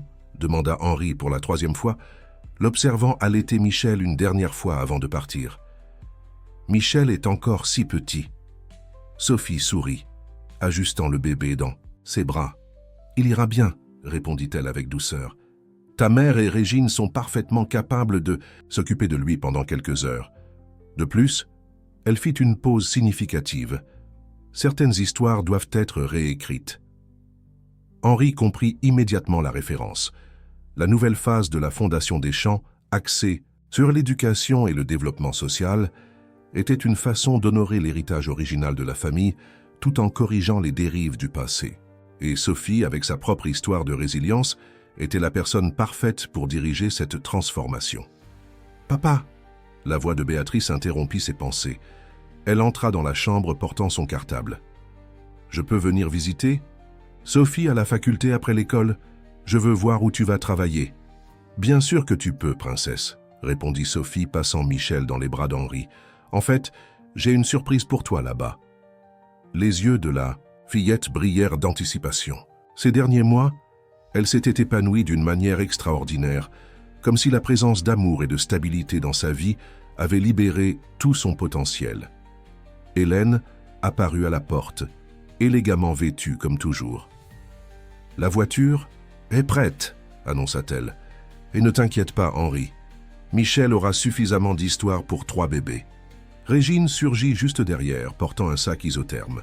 « J'ai préparé quelques encas, » dit-elle, son ancienne formalité maintenant mêlée d'une affection sincère, « et j'ai installé un petit réfrigérateur dans votre bureau pour conserver le lait maternel. » Sophie sentit ses yeux se remplir de larmes. C'était incroyable comme ces personnes, qui semblaient initialement si distantes et intimidantes, étaient devenues sa famille de cœur. « Ah, avant que j'oublie », ajouta Hélène sortant une enveloppe de son sac. « Une lettre de Marcel est arrivée. » L'atmosphère devint momentanément tendue. Marcel, purgeant sa peine alternative, était impliqué dans un programme de réhabilitation qui incluait du travail bénévole dans des projets sociaux. « Il demande s'il peut rencontrer Michel, » continua Hélène doucement. « Quand nous serons prêts, bien sûr. » Henri et Sophie échangèrent un regard. Au cours des derniers mois, ils avaient beaucoup discuté de pardon et de recommencement. « Peut-être, » et répondit finalement Henri, « au bon moment. Après tout, comme quelqu'un de très sage me l'a dit une fois, la famille reste la famille. » Béatrice sourit, prenant la main de Sophie.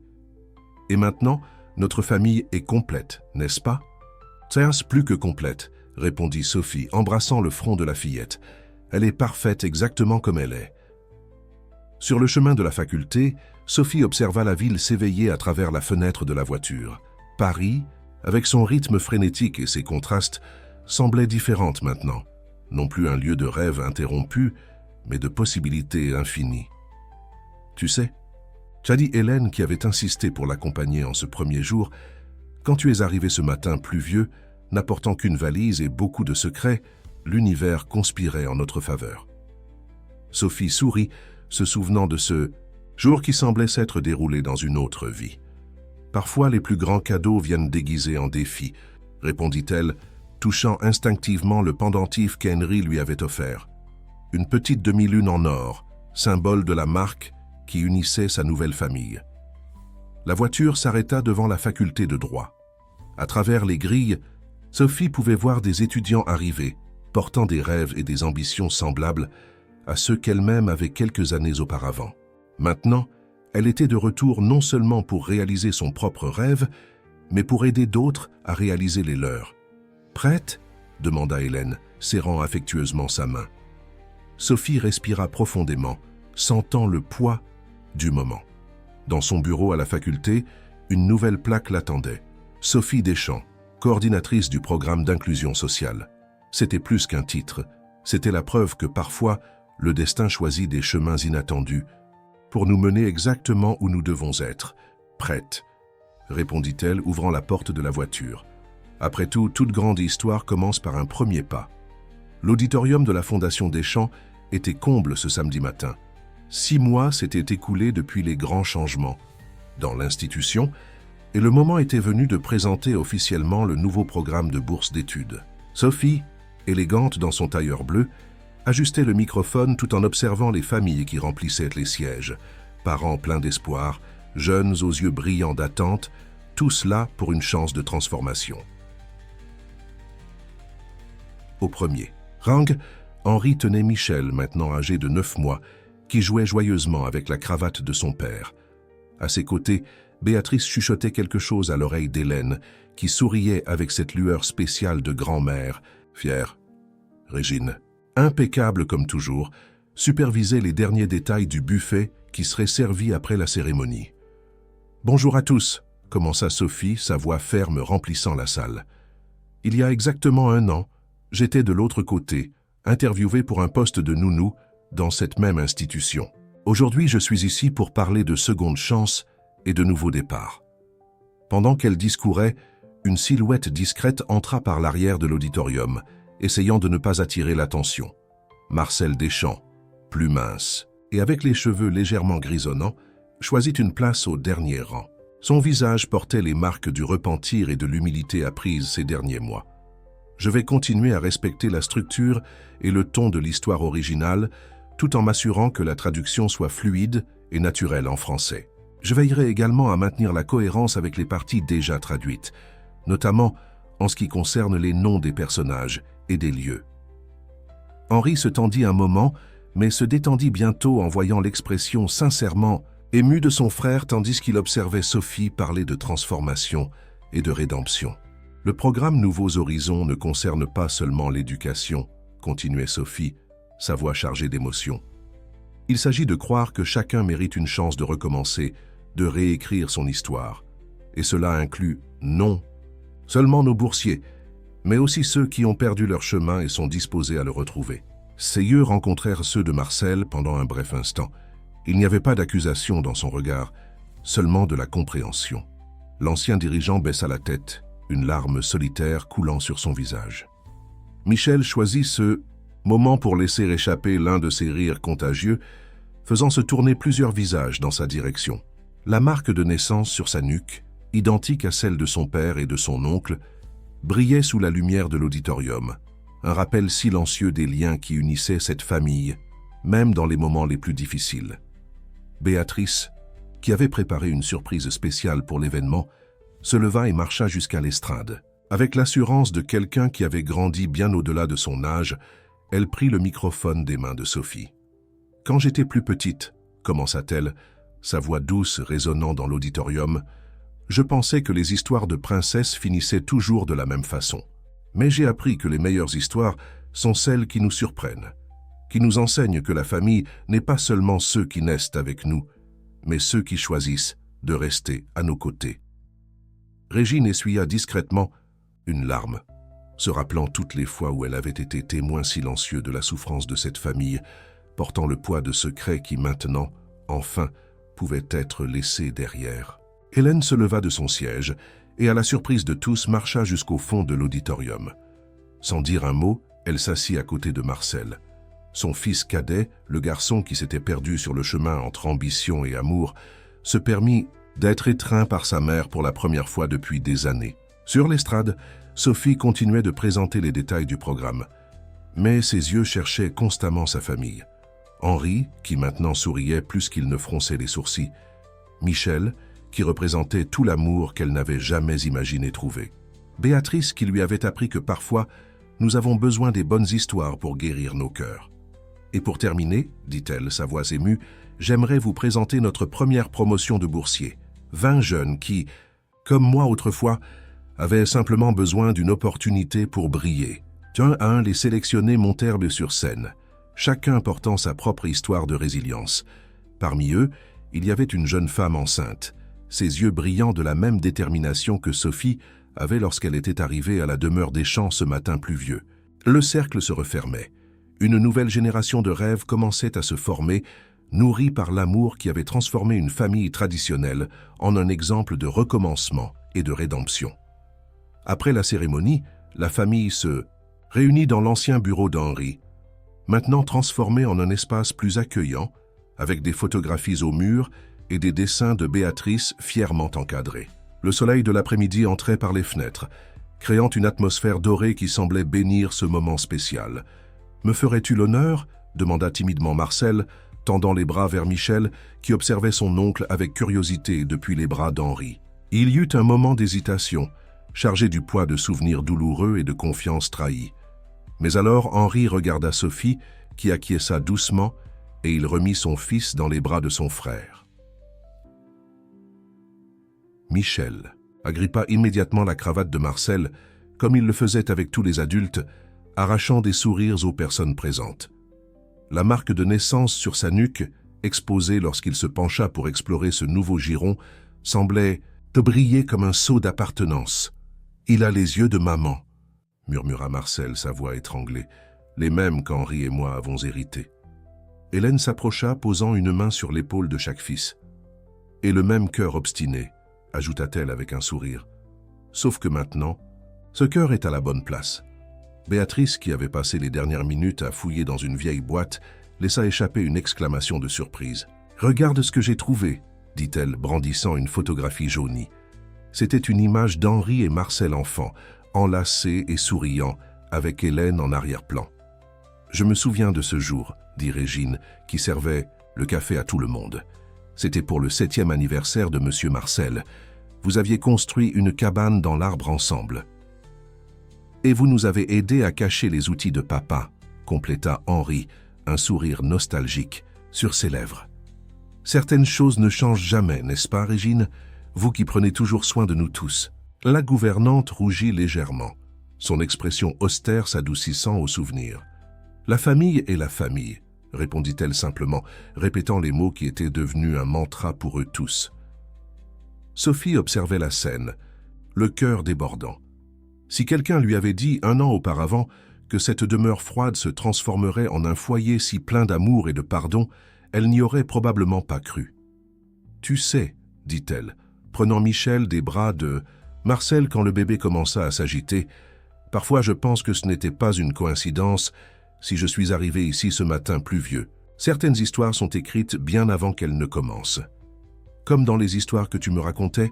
demanda Béatrice, s'asseyant sur les genoux de sa grand-mère. « Celle où la fin heureuse vient après beaucoup d'aventures. »« Exactement comme ça, princesse, » répondit Henri, s'approchant de Sophie et passant un bras autour de sa taille. « Mais le meilleur dans les histoires réelles, c'est qu'elles ne se terminent jamais vraiment. Elles commencent simplement de nouveaux chapitres. » Marcel se leva, marchant jusqu'à la fenêtre. Dehors, les jardins de la demeure fleurissaient, avec des couleurs qui semblaient auparavant impossibles en ce lieu. « Je voudrais m'excuser, » dit-il, sa voix basse mais ferme. « Pas seulement pour ce que j'ai fait, mais pour ce que j'ai failli détruire. Vous êtes plus que ma famille, vous êtes ma seconde chance. » Hélène alla vers son fils, tenant son visage entre ses mains, comme elle le faisait quand il était petit. « Et tu es notre fils, frère et oncle. Rien ne changera cela. » Michel choisit ce moment pour commencer sa séquence de petits cris joyeux, sa façon particulière de participer aux conversations familiales. Tous rirent et pendant un instant, le passé douloureux sembla se dissoudre complètement dans l'air. « Je pense qu'il est temps, » dit doucement Sophie, sortant une enveloppe de son sac. « Henri ?» Il acquiesça, prenant l'enveloppe et la remettant à Marcel. « C'est une proposition, » expliqua-t-il, « pour que tu travailles au programme Nouveaux Horizons, pas dans des postes de direction, mais directement avec les jeunes. Ton expérience, eh bien, elle peut aider d'autres à ne pas commettre les mêmes erreurs. » Marcel ouvrit l'enveloppe d'une main tremblante, ses yeux parcourant rapidement le document. « Je ne sais pas quoi dire. »« Dis oui, » suggéra Béatrice, surprenant tout le monde par sa sagesse enfantine. « Comme ça, tu pourras m'aider à raconter des histoires aux enfants du programme. Des histoires sur les recommencements. » Régine commença à ramasser les tasses de café, mais Hélène l'arrêta gentiment. « Asseyez-vous avec nous, Régine. Vous méritez plus que quiconque de faire partie de ce moment. » Le soleil commençait à se coucher, peignant le ciel de Paris de tons de rose et d'or. Dans la demeure des Champs, une famille célébrait non seulement la réconciliation, mais la découverte que l'amour véritable a le pouvoir de guérir même les blessures les plus profondes. Michel s'endormit dans les bras de Sophie, sa respiration douce marquant le rythme de cet après-midi spécial. Henri regarda son fils, son épouse, sa fille, sa mère, son frère et la fidèle Régine, ressentant une profonde gratitude pour chaque événement, même les plus douloureux, qui les avaient amenés jusqu'ici. Et ils vécurent heureux. « Ah, pour toujours ?» chuchota Béatrice, somnolente sur les genoux de sa grand-mère. « Non, mon amour, » répondit Sophie en souriant. « Ils vécurent authentiques pour toujours, et c'est bien mieux que n'importe quel conte de fées. » Le tissé. Temps a une façon particulière de guérir les blessures et de renforcer les liens. 2 ans s'étaient écoulés depuis la transformation de la Fondation des Champs et la demeure qui semblait autrefois une forteresse impénétrable débordait maintenant de vie et de joie. Michel, déjà âgé de 2 ans et demi, courait dans les couloirs avec l'énergie typique de son âge, toujours suivi de près par Béatrice qui, à 8 ans, était devenue la sœur la plus dévouée qu'on puisse souhaiter. Dimanche après-midi, la famille se réunit dans le jardin pour une célébration spéciale. C'était l'anniversaire d'Hélène, et pour la première fois depuis de nombreuses années, tout le monde était présent, non par obligation, mais par amour sincère. Grand-mère, raconte encore l'histoire du jour où Sophie est arrivée, demanda Michel, sa voix enfantine se mêlant au son des oiseaux qui faisaient maintenant leur nid dans les arbres du jardin. Hélène sourit, installant son petit-fils sur ses genoux. « Ah, c'est l'une de mes histoires préférées, » répondit-elle, échangeant un regard complice avec Sophie qui servait du gâteau aux invités. C'était un matin pluvieux. « Et Sophie était toute mouillée, » interrompit Béatrice, qui ne se lassait jamais d'entendre cette histoire. « Comme une princesse perdue, plutôt comme une guerrière déterminée, » corrigea Henri en lassant Sophie par derrière et embrassant doucement son cou. Il avait tellement changé ces dernières années, son visage, autrefois toujours sérieux, s'illuminait maintenant facilement de sourire. Régine, qui supervisait la fête avec son efficacité habituelle, mais maintenant assaisonnée d'une affection évidente, s'approcha avec un plateau de limonade. « Je me souviens avoir pensé qu'elle ne tiendrait pas une semaine, » confessa la gouvernante avec un sourire. « Je n'ai jamais été aussi heureuse d'avoir eu tort. » Marcel, qui jouait avec Michel sur la pelouse, leva les yeux en entendant la conversation. Son travail au programme Nouveaux Horizons lui avait donné un but que l'argent et le pouvoir n'avaient jamais pu lui offrir. Pour chaque jeune qui l'aidait à trouver son chemin, une petite partie de sa propre rédemption s'accomplissait. « Savez-vous ce qui m'impressionne le plus ?» commenta-t-il, observant son neveu courir en cercle. « Comment Michel a exactement le même sourire que maman et la même obstination que papa. Et la même bonté que Sophie, » ajouta Béatrice, qui avait développé une sagesse au-delà de son âge, et un peu du courage de tout le monde. Sophie s'assit sur l'une des chaises du jardin, sa main caressant inconsciemment le petit ventre qui commençait à se former, un secret qu'elle et Henri prévoyaient de révéler ce même après-midi. « C'est incroyable comme la vie tourne », réfléchit Hélène, ses yeux parcourant les visages aimés de sa famille. « Parfois, nous devons nous perdre complètement pour trouver notre véritable chemin. » Comme dans cette histoire de la princesse qui a découvert que son vrai royaume était bien différent de ce qu'elle imaginait, demanda Michel, toujours fasciné par les histoires que sa sœur et sa mère racontaient. « Exactement comme ça, mon amour, » répondit Sophie, échangeant un regard significatif avec Henri. « Parfois, le destin a des plans bien meilleurs que ceux que nous imaginons pour nous-mêmes. » Régine commença à distribuer de petits paquets cadeaux, une tradition qu'Hélène avait initiée, celle de donner des cadeaux le jour de son propre anniversaire pour célébrer les bénédictions dans sa vie. Pour Béatrice, annonça la gouvernante, remettant un paquet bleu, parce que tu nous as appris que l'amour peut transcender toute barrière. La fillette ouvrit le paquet, révélant un journal magnifiquement relié. Pour que tu écrives tes propres histoires, expliqua Hélène, parce que tes histoires méritent d'être racontées, pour Michel. Continua Régine, remettant un paquet rouge, parce que tu nous rappelles chaque jour que la joie est le plus grand cadeau que nous puissions donner. Le garçon déchira le papier avec enthousiasme, découvrant un ensemble de blocs de construction. « Regarde, papa, comme ton bureau. » Henri rit, reconnaissant la miniature de la Fondation des Champs parmi les pièces. « Pour que tu construises tes propres rêves, fils. » Les cadeaux continuèrent d'être distribués, chacun portant une signification spéciale, un message d'amour et de gratitude. Quand vint le tour de Sophie, Hélène se leva, prenant une petite enveloppe dorée. « Pour Sophie, » dit la matriarche, sa voix étranglée d'émotion, « parce que tu n'as pas seulement sauvé notre famille, mais tu nous as appris que la famille est bien plus que le sang. C'est un choix, c'est l'amour, c'est le pardon. » Sophie ouvrit l'enveloppe d'une main tremblante, y trouvant une ancienne clé dorée. « C'est la clé du chalet au bord de la mer, » expliqua Hélène. Avec un sourire, « Là où tout a commencé, j'ai pensé que ce serait l'endroit parfait pour que vous annonciez la nouvelle à tout le monde. » Les yeux de Sophie s'écarquillèrent. « Comment as-tu… » « Une grand-mère sait toujours, » répondit Hélène avec un clin d'œil. « De plus, tu as la même lueur dans les yeux que tu avais quand tu attendais Michel. » La nouvelle de la grossesse fut accueillie par des cris de joie de Béatrice. des étreintes émues de tous et des larmes discrètes de Régine, qui commençait déjà à planifier mentalement les adaptations nécessaires dans la chambre des enfants. Alors que le soleil se couchait à l'horizon de Paris, peignant le ciel de tons de rose et d'or, la famille Deschamps célébrait non seulement un anniversaire, mais le voyage extraordinaire qui les avait amenés jusque-là. Un voyage qui avait commencé avec une jeune femme enceinte sous la pluie et s'était transformé en une histoire d'amour, de pardon et de rédemption.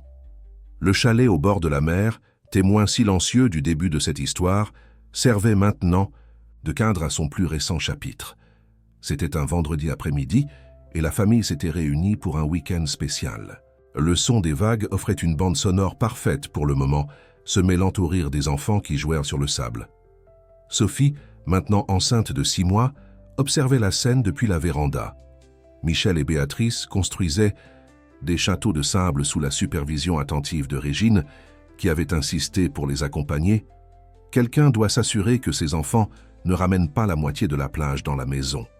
T'en avait-elle justifié, bien que tous savaient que c'était par pur amour. Henri s'approcha par derrière, l'enveloppant dans ses bras. « À quoi penses-tu » demanda-t-il, sa voix douce comme la brise marine. « À combien la vie est surprenante » répondit Sophie, s'appuyant contre lui.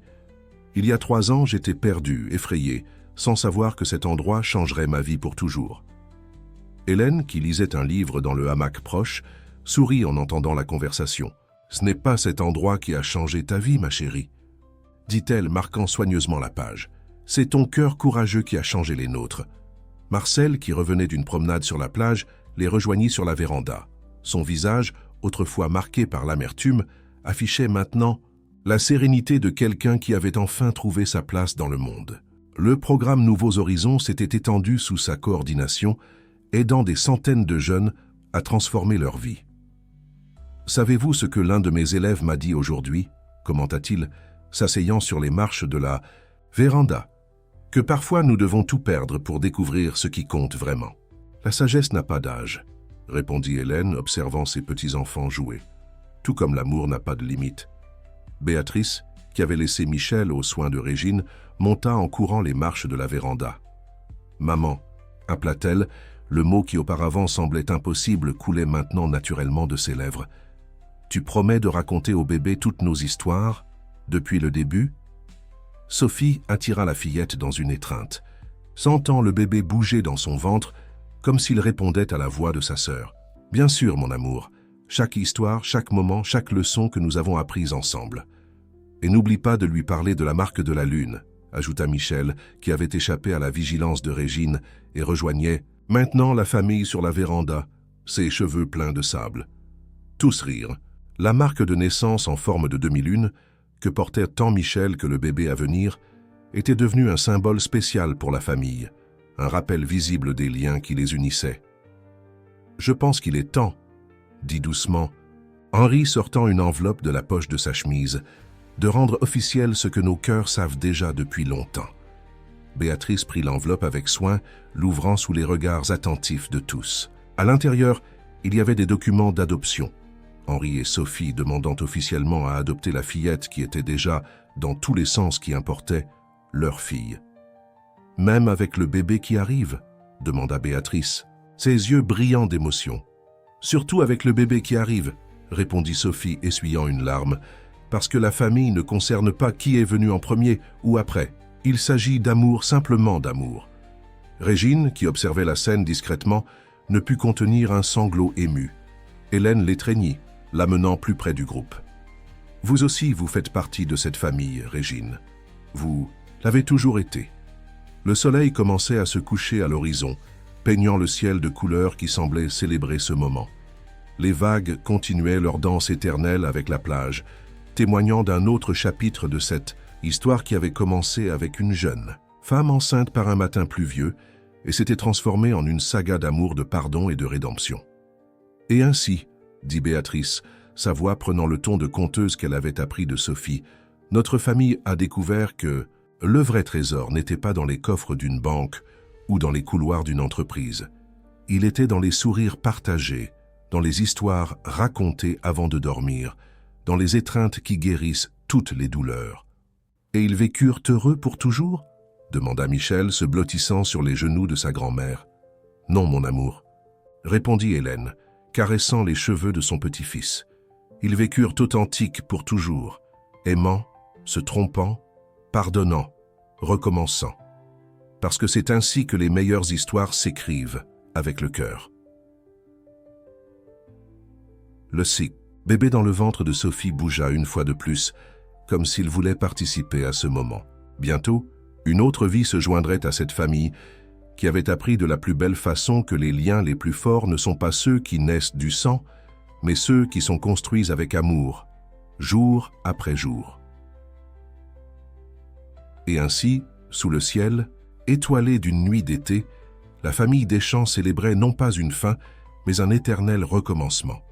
Parce que les meilleures histoires sont celles qui ne se terminent jamais vraiment. Elles gagnent simplement de nouveaux chapitres, de nouveaux personnages, de nouveaux rêves à réaliser.